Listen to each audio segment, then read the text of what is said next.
Module 14, Lab 2, Task 9, Gaining Access by Exploiting the Log4j Vulnerability. All right, on our Ubuntu machine, we're going to log in with the password of Tor.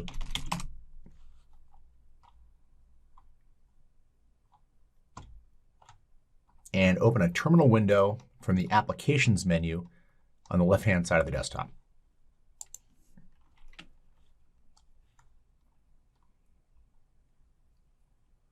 All right, type in sudo su and enter, and Tor for the root password. First, we need to install Docker on the Ubuntu machine. To do that, we're going to type in sudo apt get update and press enter.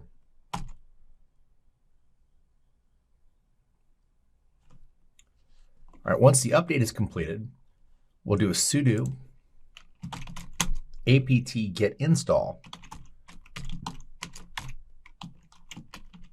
docker.io and press enter. We're going to get prompted.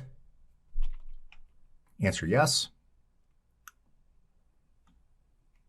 And I'll pause while that completes. Once Docker.io is successfully installed, type in cd log4j shell POC and press enter to navigate to the log4j shell POC directory. All right, now we need to set up the log4j vulnerable server. To do that, type docker build tact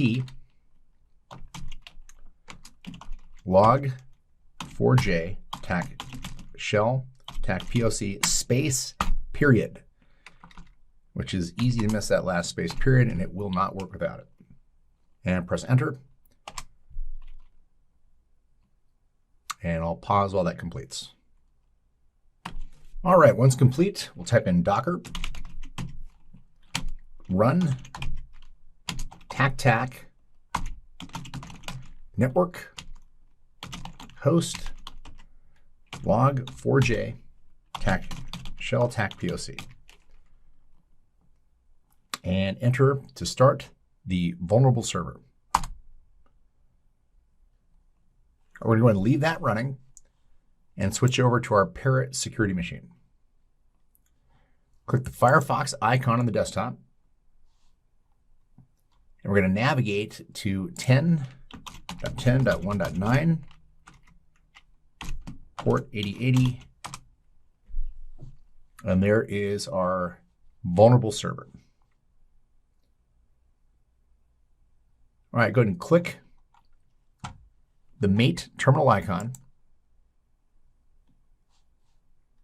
We're going to do a sudo su and enter. Type the password of Tor and type in cd log4j shell POC and press enter to enter the directory. All right, now we need to install the JDK 8. To do that, we're going to open a new terminal window and type sudo su, enter, Tor and enter. And we need to extract the JDK zip file, which is already placed at the home attacker location. To do that, type in tar tax xf 8u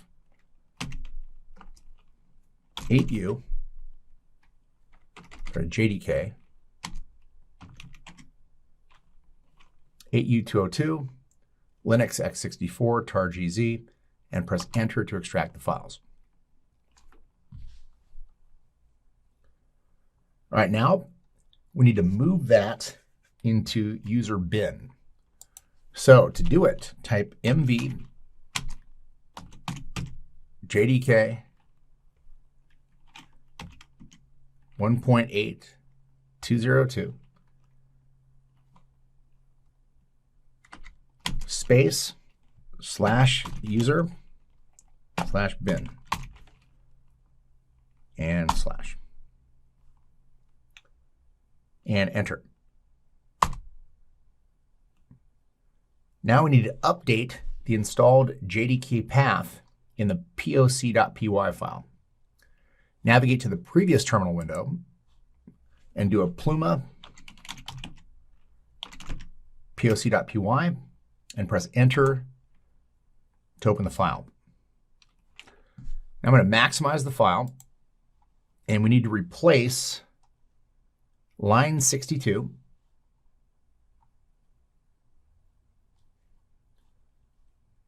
the JDK with /usr/bin/JDK and add 202 to the path. All right, down to line 87.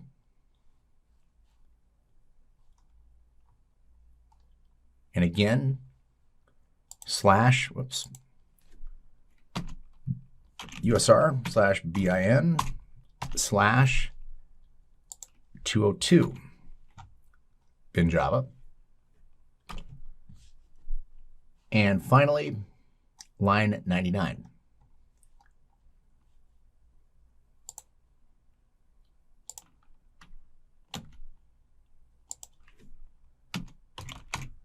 Oops.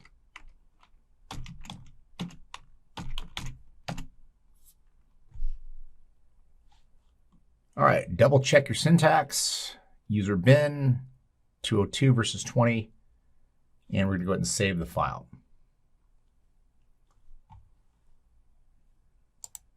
File saved, and we'll go ahead and minimize the editor.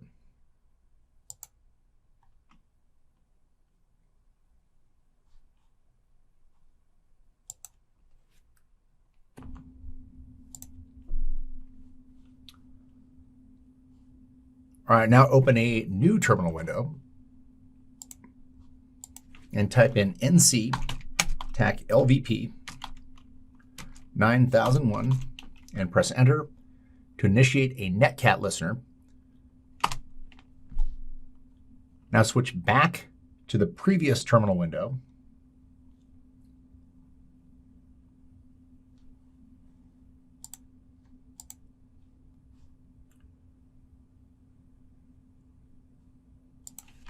I'm just going to kill the editor.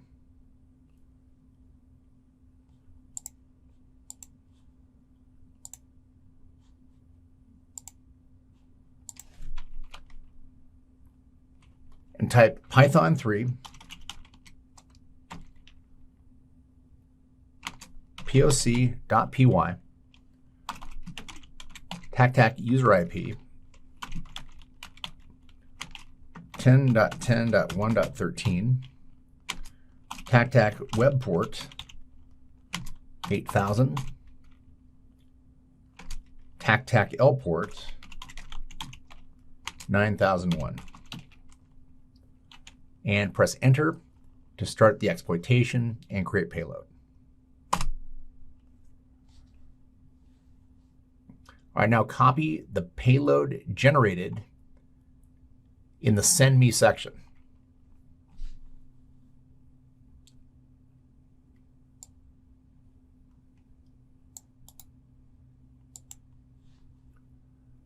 Switch to the Firefox browser window, and in the username field, paste the payload that was copied in the previous step, and in the password field, type password. Press login.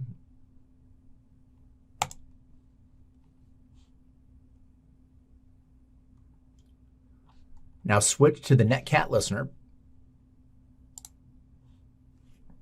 And we've got to connect. You can see the reverse shell is opened. All right, in the listener window, type in pwd to view the present working directory. Now type who am I? Root, not good.